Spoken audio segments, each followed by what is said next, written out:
geral. Hoje, no Conversas de Ateliê, a gente vai falar sobre o seguinte, começando com a seguinte pergunta. Estamos mais informados na sociedade da informação?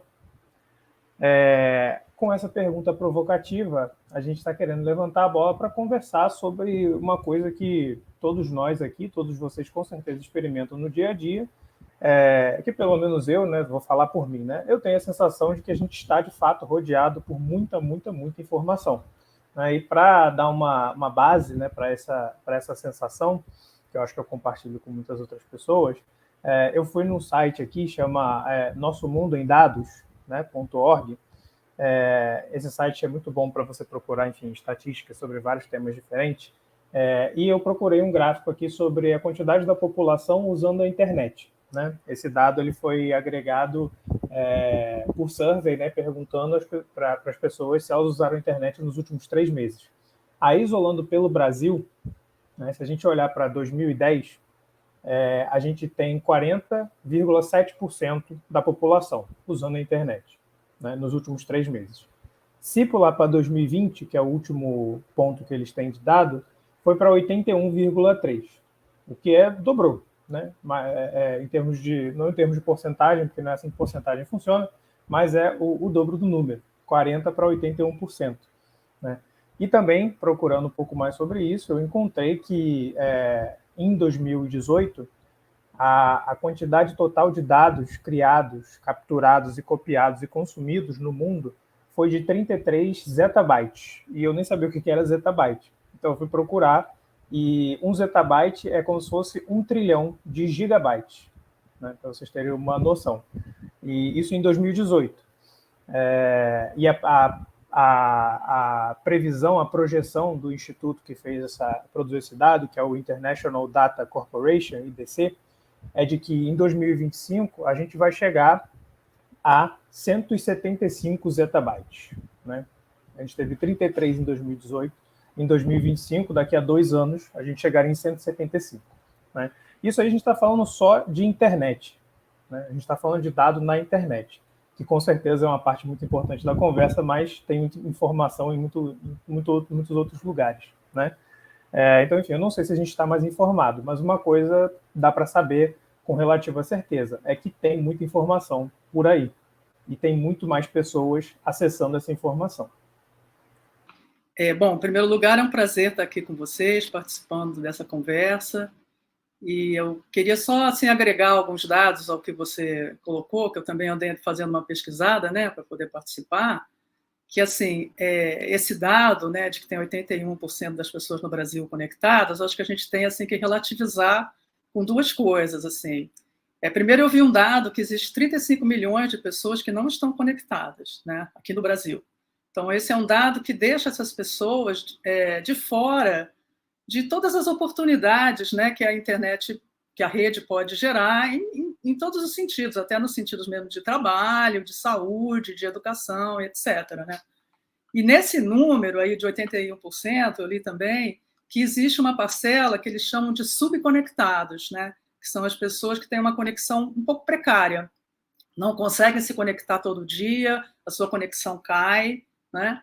E, além disso, acho que tem uma outra camada ainda que a gente podia acrescentar, que é o fato de que, para muitas pessoas, essa conexão à internet ela é reduzida só a alguns aplicativos. Né? Muitas pessoas acessam pelo celular e acessam apenas o WhatsApp, o Facebook e o Instagram, por exemplo, né?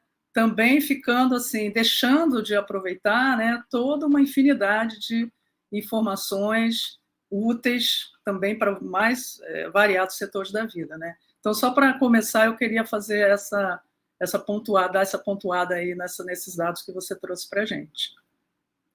Uma parte dessa questão sobre se estamos mais informados tem a ver com a forma como usamos essa informação toda que está na internet.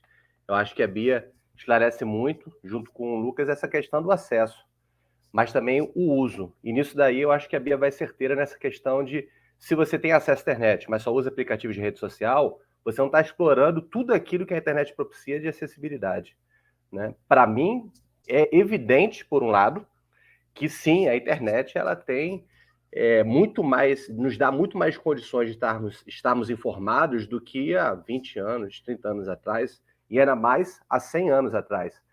O que me surpreende é isso, a gente tem hoje em dia na palma da nossa mão informações que antes precisava se deslocar no espaço, né? Pegar trem, pegar navio, no mínimo pegar um ônibus ou ir andando para pegar a informação. Hoje em dia você pega, está aqui na tua mão. Né? Então, é uma capacidade, é uma possibilidade de uso de informação, de acesso enorme, que faz com que a gente possa, mais do que qualquer um, em qualquer momento, sermos pessoas profundamente conhecedoras de tudo e até eruditas.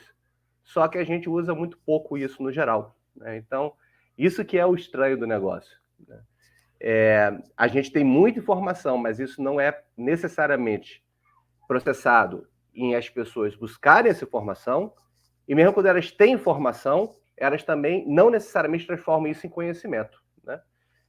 Eu acho que o primeiro ponto é esse. Ter acesso tem, mas o problema é o uso. Né? E como que esse uso de informação, esse acesso também se transforma em conhecimento. André, você toca numa questão aí que agora, enquanto professora, me toca, né? Que justamente, veja que os dados que Lucas traz, né, sobre o uso da internet, por exemplo, né, da tecnologia, exatamente no ano da pandemia, né, ele deu um salto, né? E aí, esse dado corrobora o que Bia traz, que realmente, quando chegou ali na época da pandemia, que a gente precisou fazer o distanciamento social, né? Mas não o isolamento, a gente se conectou muito mais através das redes, a gente percebeu que acesso aos dados não está na cesta básica dos brasileiros e das brasileiras, né? Falta muita gente ter acesso, um acesso de qualidade. E tem esse dado que você traz, André, que até que ponto as informações que estão disponíveis para quem tem acesso, elas realmente podem se transformar em conhecimento, porque todo mundo fez uma pesquisinha básica, né? E eu estava vendo que se a gente parasse, uma pessoa tirasse para assistir o que é produzido só no YouTube, em um dia, a pessoa precisaria de 2.000 anos, mais de 2.000 anos para assistir, consumir o que é produzido só no YouTube, só nessa plataforma. Assim, é impossível, humanamente impossível. Então, assim, a gente tem um volume de informações na ordem do número que Lucas traz, e, ao mesmo tempo, a gente tem a impossibilidade de acesso. Além disso, de consumo. Tem essa questão de que a informação que é gerada também é muita informação, que rapidamente fica obsoleta, né? Então, uma coisa que era super assunto semana passada, hoje já não interessa mais. E também daquilo que interessa, como é que a gente está acessando para que isso realmente mude a nossa vida, né? Assim, realmente vire conhecimento, se transforma em conhecimento para que a gente possa fazer alguma coisa com essa informação, né? Que a informação pela informação, ela também fica ali num campo muito restrito, né? Sim, queria pegar precisamente esse ponto que a Michelle tocou, e o André também, sobre a forma em que a gente usa essa informação, ou o objetivo, para que usamos essa informação. E falar de sociedade da informação é, obviamente, falar das redes, né, como o principal dispositivo que está conectando o mundo na atualidade. Nesse sentido, o que aparece nas redes, ou vídeos de YouTube, por exemplo, é sempre um relato, né? Não é só uma informação, é uma narrativa também.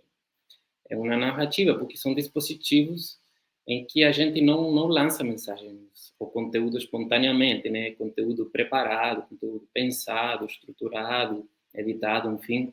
Então, são relatos, são narrativas. E, nesse sentido, podemos dizer também que a sociedade da informação é uma sociedade também da ficção. Eu queria pegar esse ponto da ficção, que é uma comparação muito interessante que faz o José Miguel Wisnik. Ele remete, nesse ponto, a Winnicott, o psicoanalista, né? Que fala que a gente começa a conhecer o mundo, a interagir com o mundo, nesse sentido, a se reconhecer como um eu e o outro como outro, através também de ficções na primeira infância, por exemplo, com brinquedos, né? O brinquedo é o primeiro elemento, uma ficção que permite a gente começar a conhecer o mundo. E os relatos das redes sociais ou da literatura, ficção na literatura, por exemplo, não é mais que uma continuação dessa forma de interagir com o mundo. Mas ele toca num ponto interessante que é o que a gente tem visto nos últimos anos, né? Que essa ficção nas redes está virando também uma facção, né? Uma facção no sentido de que esse dispositivo que antes, ou em teoria, deveria nos permitir ampliar o mundo, conhecimentos, experiências, sentidos, agora está sendo usado e lançado, obviamente com uma estratégia política por trás, como se fosse um tiro de bala, né? Não é uma ficção que permite abrir o mundo, é uma ficção vaziada que se lança como ataque, como um ataque para outras ficções que representam supostamente ameaças para meu conceito geral de mundo. E nesse risco de vaziar a ficção, de que essa ficção fique vazia de amplitude do mundo, a gente corre o risco de ficar muito parecido com a sociedade de consumo, né? Com o que está acontecendo atualmente com as mercadorias, com as mercancias, né? Porque aí também existe um vaziamento do objeto. O objeto, em princípio, traz um benefício, mas atualmente você consegue uma posição social importante, mais que nada na acumulação de objetos, na acumulação de imagens. Nesse sentido, também conecta com conceitos de ficção. O objeto eu já não adquiro porque me traz um benefício funcional, operacional, etc. Eu adquiro porque eu preciso acumular objetos. Nesse sentido, uma ficção, uma imagem vazia, totalmente vaziada, e é o que Guy Debord, né, chamava a sociedade do espetáculo, uma acumulação de imagens e que acaba sendo a nada mais grande do mundo, né? Simplesmente isso.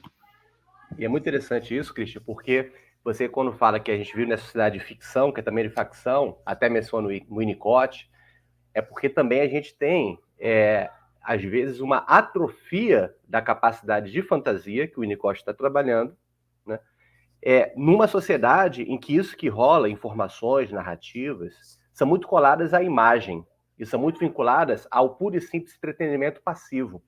Então, o que a gente perde, o que a gente ganha de informações, narrativas, toda essa inundação de conteúdos, também leva também a uma perda de capacidade de imaginar, para falar a linguagem de Winnicott, também de outros psicanalistas, a nossa capacidade de simbolizar, de estruturar toda essa informação que vem na forma de um conhecimento. Para isso, você precisa não somente de imagens. Imagens, às vezes, levam aos problemas que se tem de psicose, de esquizofrenia, quando você cola demais o objeto à imagem. Você não consegue descolar o objeto à imagem.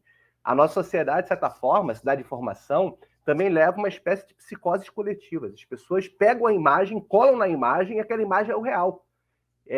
Para que a gente não caia nessa maluquice, a gente precisa ter uma dimensão que é do simbolismo humano. Entender que o símbolo, a imagem, o referente, tem uma relação que você tem que operar simbolicamente e dissociando essas coisas.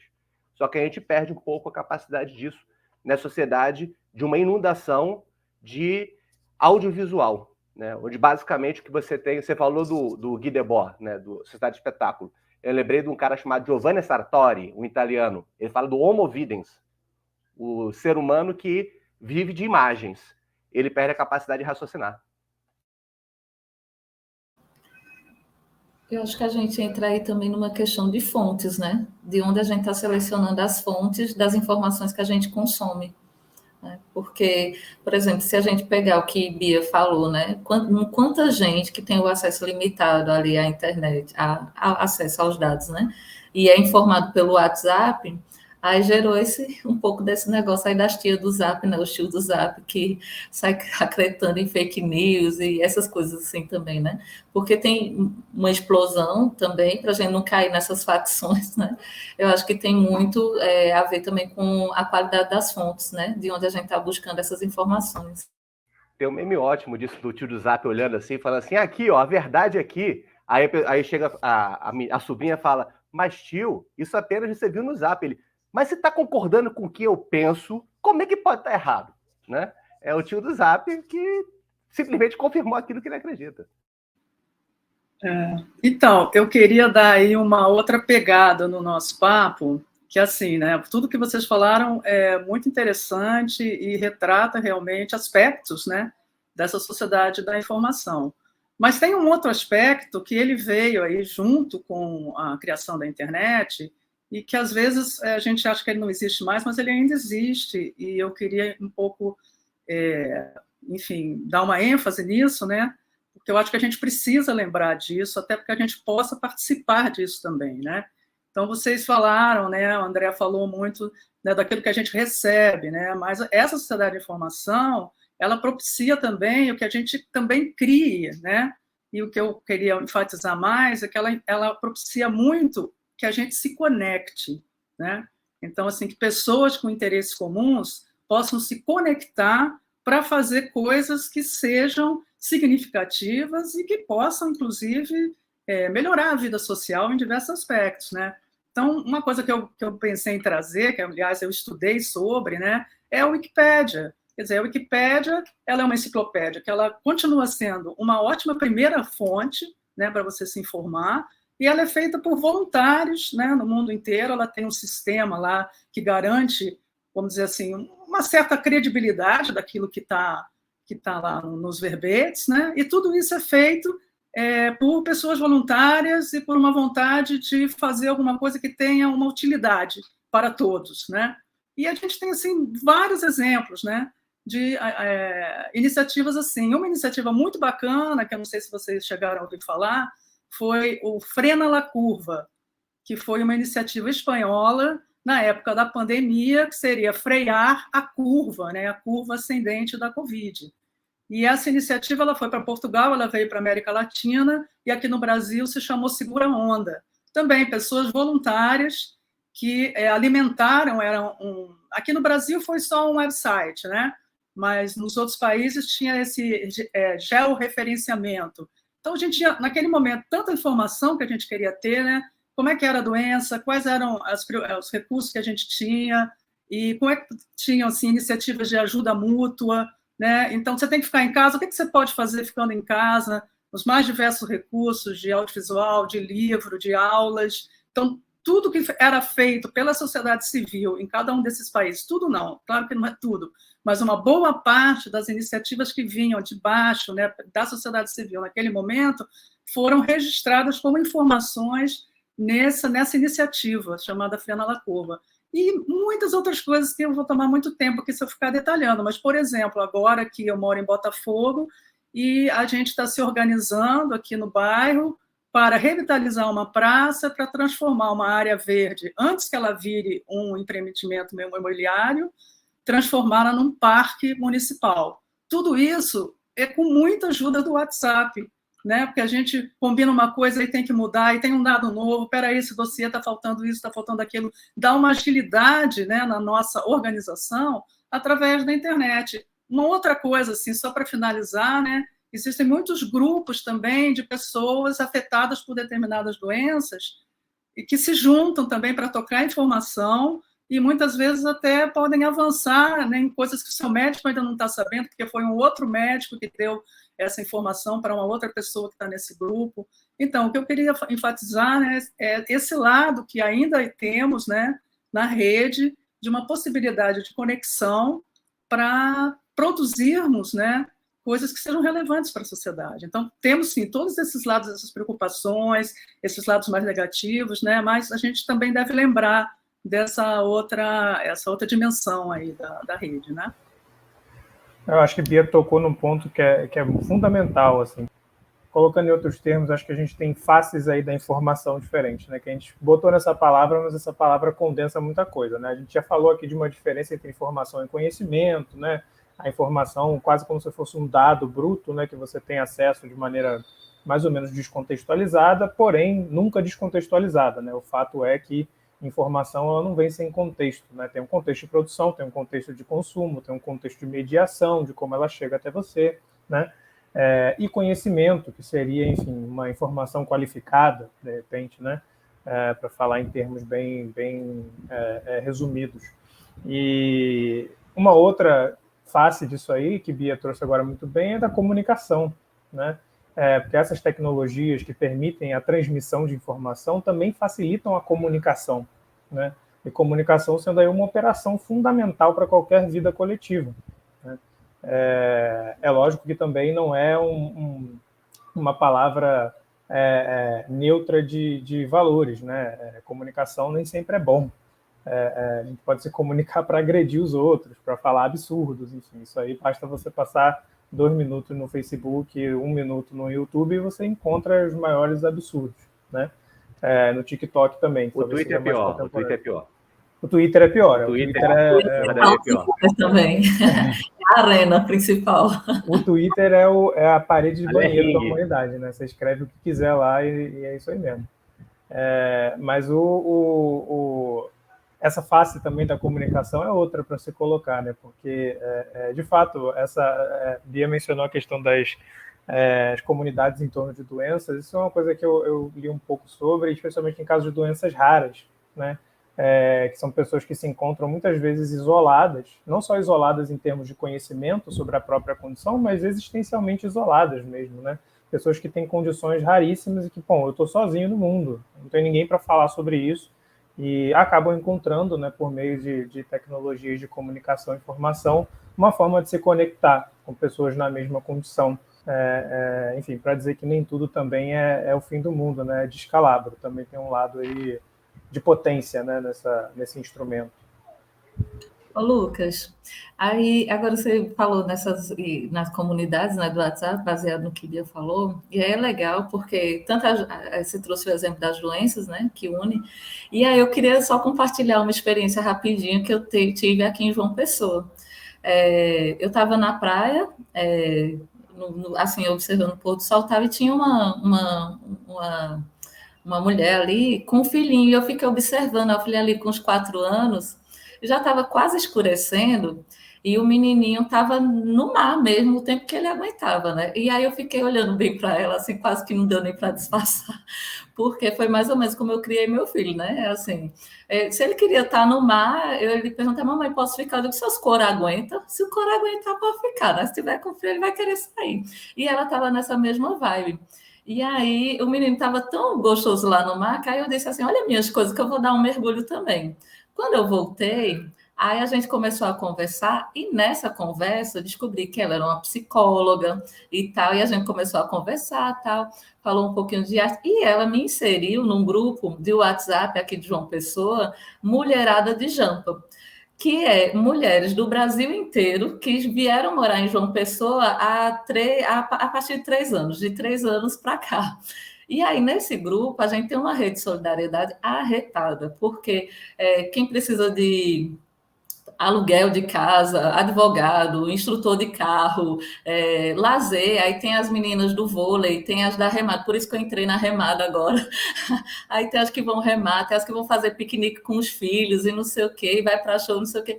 É uma rede tão massa, e hoje tem em torno de 54 mulheres no Mulherada de Jampa, e a gente é uma rede muito legal. No Ano Novo, agora a gente se reuniu para fazer amigo secreto, e é muito legal, assim.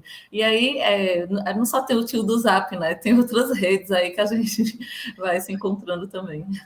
O próprio Ateliê de Humanidades, ele só se tornou possível por causa das tecnologias de informação e comunicação, né? Ele só nasceu a partir disso e com consciência de que essas ferramentas possibilitavam o que a gente chama de artesanato intelectual e também de instituição de livre estudo e pesquisa. Vocês aí que estão aqui, toda a gente, se falou o quê? 99% das vezes como? 99,9% das vezes. Para mim, 100%. Tela. Michele, eu nunca vi pessoalmente. Bia, eu vi quantas vezes pessoalmente? Nenhuma vez.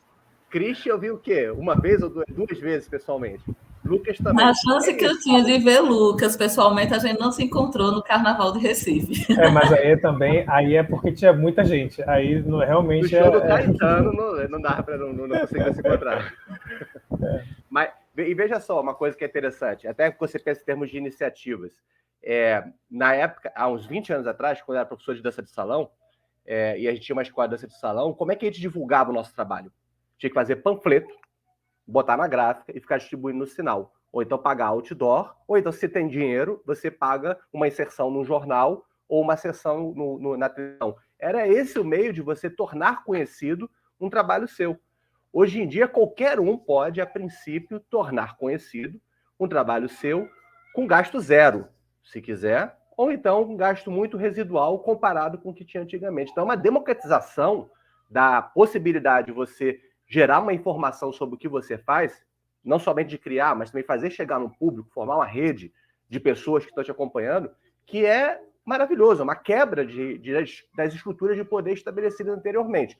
Para o bem, porque gera essa democratização, gera uma nova era de liberalismo no bom sentido do termo, de livre iniciativa das pessoas, e também tem o lado que é aquele lado que a gente se incomoda, porque todo mundo vira, a princípio, autor, gerador de conteúdo. Então, as estruturas de poder que também geravam uma dificuldade de acesso à comunicação, porque nem todo mundo acessava a televisão, acessava a rádio, conseguia ter acesso a esses mídias, elas foram quebradas. Tá. Isso gera o benefício de todo mundo ter acesso. Agora tem um lado ruim também. Qualquer um pode gerar informação, pode ser autor. E nisso daí tem uma inundação de materiais de má qualidade, né? A Michele falou, qualquer um pode, para você assistir tudo que tem no YouTube, demora 2000 anos. Provavelmente 90% do que tem no YouTube é lixo, né? Então a gente tem um lado aí de tentar filtrar o conteúdo e ter o acesso de qualidade. Agora tem gente que consome também os lixos, né? Nesse caso, além de falar sobre sociedade de informação, é importante também falar de sociedade de ruído. O que é informação, o que é ruído. Né? Informação é o que gera coisa nova. Quando tudo se repete, já não é mais informação, é eco. E quando tudo é possível, não é mais informação, é ruído. Né? Quando é entropia pura, aí é ruído. A gente tem muito de ruído. Eu queria só fazer um complemento ao que o André está falando, que é necessário, né? Que eu acho que o Christian chegou a tocar nesse ponto, é que a gente sabe que hoje em dia, nesse ruído, quem está sabendo lidar muito bem com isso é a extrema-direita, né? Então, por isso que a gente está tendo esse grande problema, né, mundial da desinformação, que não é mais aquela desinformação de alguém que não tem muita capacidade, conhecimento, aí é um autor que publica alguma coisa que não está correta. Né? Não, é aquela desinformação feita intencionalmente para gerar um efeito, né?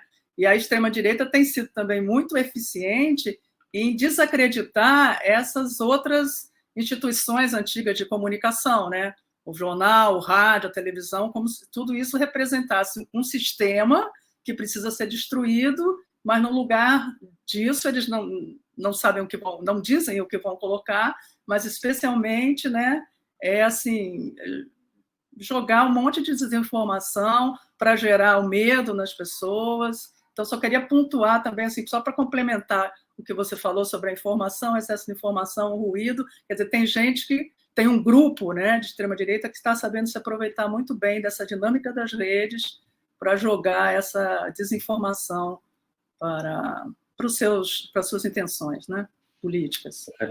Nesse sentido, tem relatos que são positivos, né, aqueles que conseguem nos conectar com o mundo, para a gente interagir, os que são ruído, né, e os que são negativos, que são relatos de ataque, né, porque consideram ameaça o resto dos relatos. E aí é importante a questão das políticas públicas que devem ser, eu acho que devem ser colocadas sobre a mesa para tentar regular de alguma forma essa informação que é lançada como ataque. Só que existe um risco também muito grande de, quando países tentam colocar esse tipo de freio, de ser caracterizado de chavista, de castrista, não é um tema fácil, né? Já temos várias experiências nesse sentido. Eu acho que o Brasil até agora está fazendo isso muito bem, com tudo que aconteceu em janeiro, enfim, eu acho que estão agindo de boa forma, mas é um risco também que está aí sobre a mesa. Pois é. Acho que nós começamos numa nota negativa e terminamos numa nota, se não positiva, pelo menos no meio do caminho. Bem ponderada, né?